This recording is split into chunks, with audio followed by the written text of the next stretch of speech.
So my name is Jon Brett. I've chaired two WOBSX syndicates. This is my second year of doing it.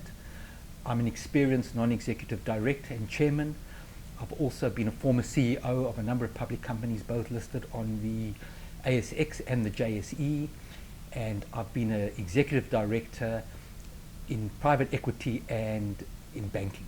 So when Dan first approached me, which was about late 17, I thought this would be a very interesting sort of assignment or challenge.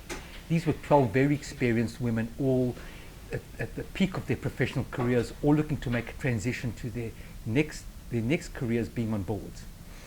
There were sort of three reasons why I wanted to do this. Firstly was that there's sort of an gender imbalance at the time. There was quite a big gender imbalance on Australian boards, mostly dominated by males, and there should be more females on that.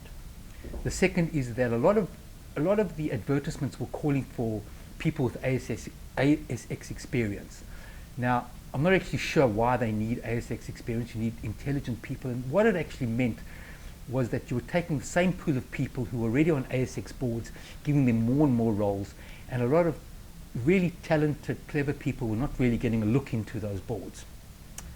And the third reason was that Australia has some really poor performing directors. I know of a chair of a board who insisted on keeping a really poor performing CEO because that CEO was a friend of one of the other directors.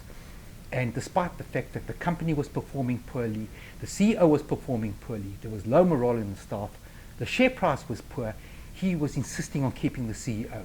Now, that's not doing the company a service, doing the shareholders a service.